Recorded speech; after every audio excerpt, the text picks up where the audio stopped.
Good morning, or depending on when you're watching this, good afternoon, good evening, or good night. My name is Ross, and as always told out of Voice of Radio. So today, it's time to look at the full celebrations list. Now, I have already gone through the classic collection, the special collection, call it what you will, although I think it's actually called the classic collection. We don't have time to go through, I suppose we could, but we'd have to rush even more than we have to already. So I've done that video. We did that video yesterday. Because I really do think these are separate things that need to be looked at separately, and I really wanted to go through the classic collection and tell you about those cards. Here, although we still only have a 25 card main set, don't be under any illusions, we're still going to have to go at a nice sharp pace.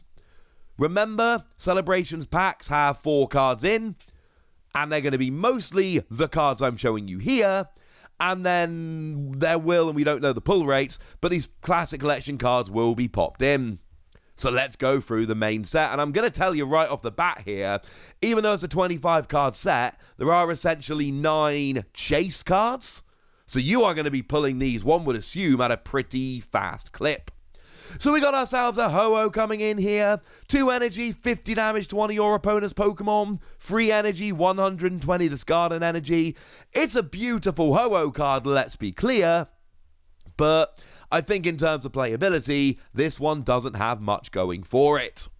Reshiram, I adore the artwork, and we're going to get to Zekrom in a minute, and they make a pair, and I am delighted.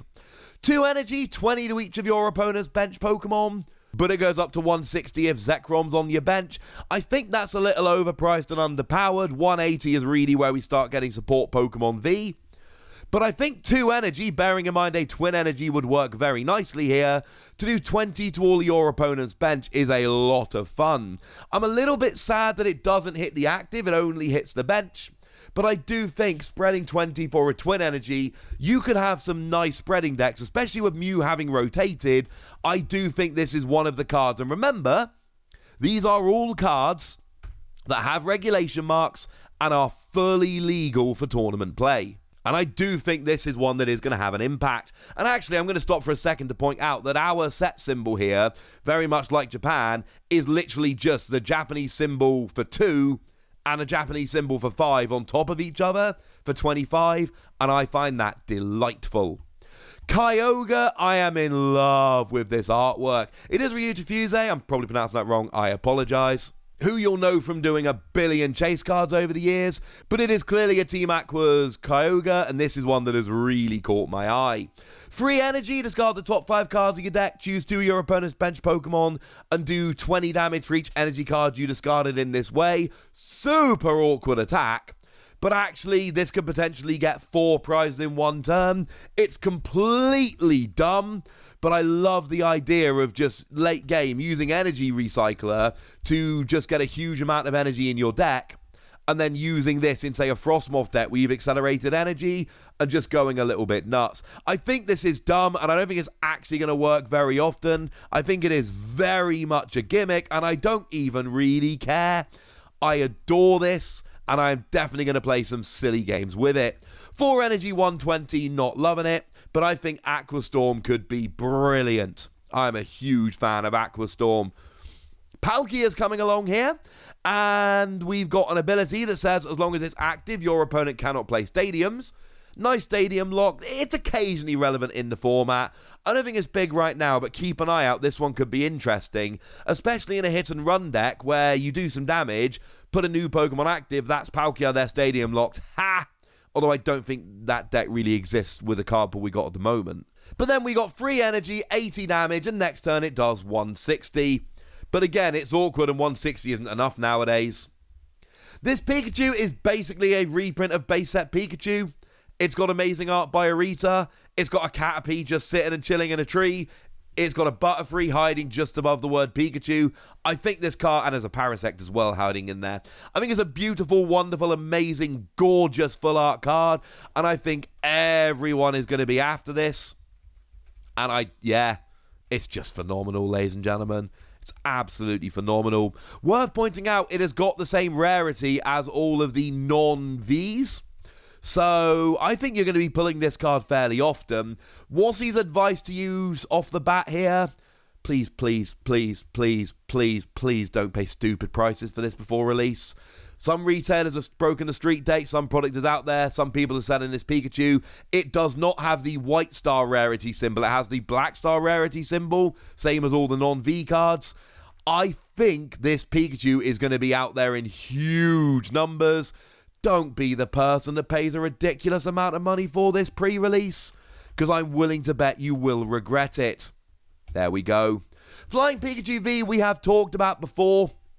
It's fine. 120 for free energy and flip a coin to be immune next turn. There is some fun. Flying Pikachu V Max. Lightning double colorless, 160 damage, and during your next turn you stop all damage done from basics. Not good enough in the format we're in at the moment with V Maxes, but keep it in mind for the future. I have done proper videos about these V Maxes, so we're going to skip over them a bit now, but do go check those videos. I'll try and remember to link them in the description. Serving Pikachu V, I appreciate that it is a lightning Pokemon that attacks for water energy, but it's bad. And Serving Pikachu V Max, again, it's a lightning which attacks for water energy, but it does 160 to the active, 30 to each of your opponent's bench. Now we're talking, ladies and gentlemen. Now we are talking. This is one that I think is going to be fun to play around with. There is a Zekrom that is done in the same style as the Reshiram we talked about earlier, and I adore it. 2 energy, 30 damage, discard a stadium if it's your opponent's. Free energy, 80 damage. If Reshiram's on your bench, it does 160. Same as before. Free energy is expensive on a single prize Pokemon, and the fact of the matter is 160 isn't enough. If you give me 180 and I'm getting KOs on things like Kricketune and Crobat, then we can talk. But you're not giving me 180, you're giving me 160. And honestly, that 20 damage turns it from potential fun tech into basically unplayable mess. We've then got Mew that we talked about before. This was the very first card revealed. And I'll be honest with you, Mew might be the highlight of this set. The ability, when it's active, look at the top 6 cards of your deck, reveal an item card and put it into your hand. This is a really good card. It's very evocative of the Jirachi from Team Up. I legitimately think this is going to see a huge amount of play. The set as a whole is not as playable as I thought it might be when all we've seen was the Mew. There aren't that many cards that I think are going to have a huge metagame impact. This could absolutely be one of them. Xerneas we've talked about before. Free energy 100 is just bad. And 2 energy, search for free basic energy of different types and attach them to your Pokemon in any way you like. For a single colorless energy, this would be a really nice starter in a deck. But I'm going to use a twin energy, so I've got to use 2 energy to accelerate free energy, but I want to play a bunch of different basic energy types to make full advantage of this, but I've got to pay twin energy to play it. It doesn't work. It absolutely does not work. Brilliant artwork, though. Cosmog and Cosmoem we've talked about before. Flipping a coin to get potential protection is quite nice, but it all leads up. There is a full line up to Lunala, and you can go all the way along, and the artwork's amazing.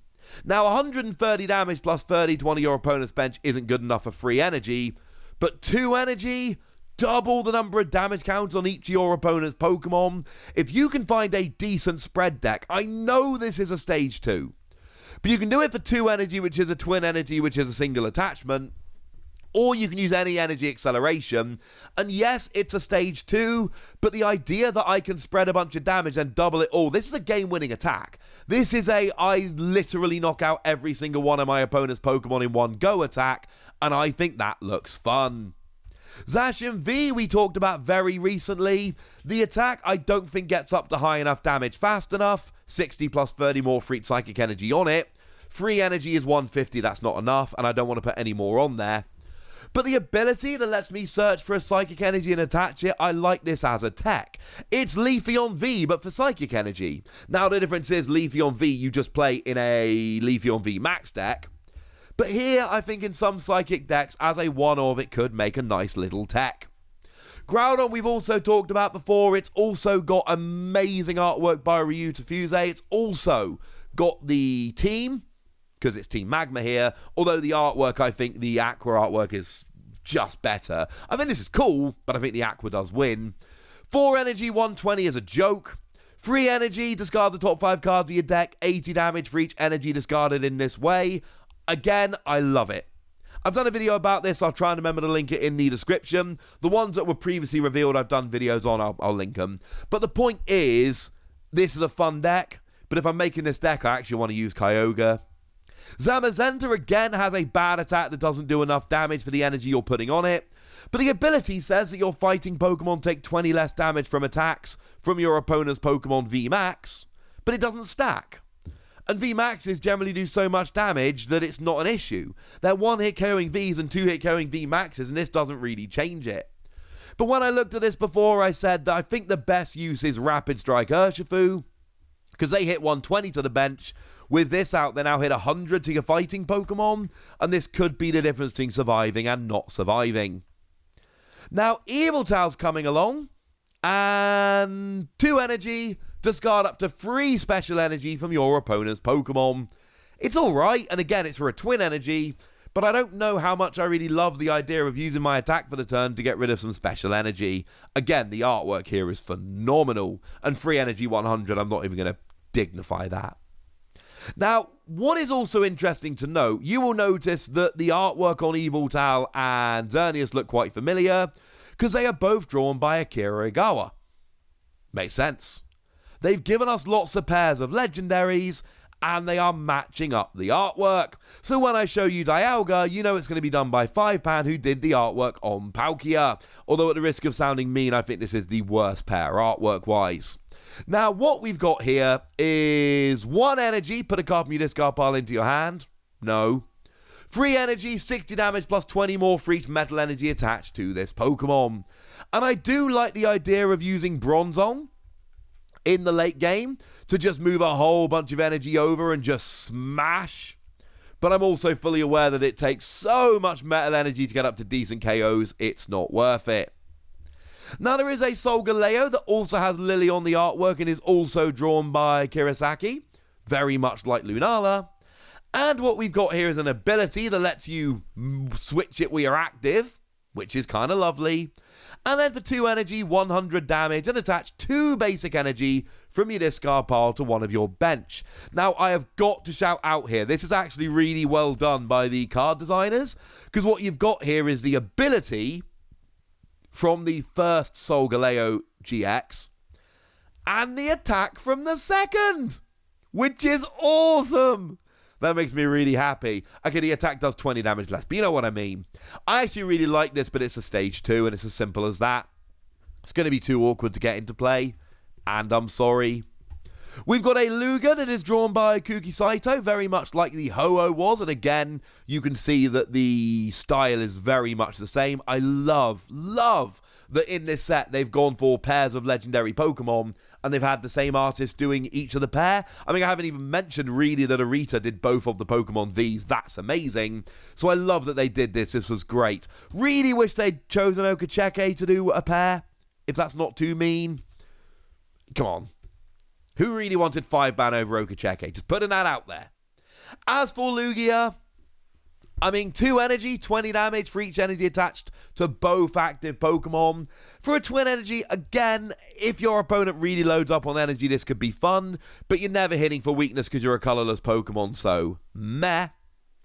And then 4 energy, 160, but you can't attack next turn. Again, a lot of these Pokemon do 160. I've said it all the way along. Let me say it once again now. 160 isn't enough. It's just not. We've then got Professor's Research, Professor Oak. Discard your hand and draw 7 cards. It's Professor's Research. Now, the really important thing, and I pointed this out when we saw this card before, the really important thing here is that it's got a regulation mark of D, which is the same as we've seen on the others. And it's interesting because every other card in the set has a regulation mark of E, other than Professor's Research. This would have been a great opportunity to put a regulation mark of E and keep Professor's Research in the format for an extra year. The fact that they haven't done that could actually genuinely be very impactful. We're going to get more into this in a video in the future, but this is one to keep an eye on. This might be a sign that Professor's Research is going away. Also, check the artwork because he's writing on the card. I think that's such a cool little touch. It's amazing. We've then got the full art of Professor's Research. And it's actually drawn by Ken Sugimori. And yeah, beautiful. Absolutely beautiful. And then going along with that, we've got Gold Mew, which is just a reprint of the Mew from the set. But it's gold, ladies and gentlemen. It's gold. So even in just the set proper, you've got the Gold Mew, you've got the Full Art Professor's Research, and then you've got 4 Pokemon V, 2 V Maxes, and the Full Art Pikachu, which again, Full Art Pikachu has a rarity symbol of Black Star, not White Star. All of the other chase cards have White Star. So I do think it is very fair to suggest, okay, to be fair, the Darkness cards have White Star, but that's not really the same thing, all right? It's because Black Star wouldn't show up. So I do think it's interesting that Pikachu I don't think is going to be rare at all. Please don't overpay for the Pikachu. Overall, I'm going to leave you guys to decide what you think about this set. Artwork-wise, it is a top-tier set, with a couple of exceptions. You know which ones I'm talking about. And I love the fact that there are kind of 4 Pokemon V, 2 V Maxes, a Full Art, and a Gold card in a 25-card set. Hopefully it means the pull rates will be high and the set will be easy to collect. In terms of playability, it's not great. I do think Reshiram's got a chance. I think Kyogre makes a really dumb, fun deck. I think Surfing Pikachu V Max makes a dumb, fun deck. I think Mew is legitimately good. I think Lunala could be fun for doubling the damage counters. But I think all in all, it's not a phenomenal set playability-wise. So there we go. That's what I think. But I would really love to know what you think. So let me know in the comment section, would you? Go nuts! Be nice! And then make sure you like this video, subscribe to this channel, follow me on Twitter at TheWasi, and Twitch for some live action at twitch.tv/PTCG Radio.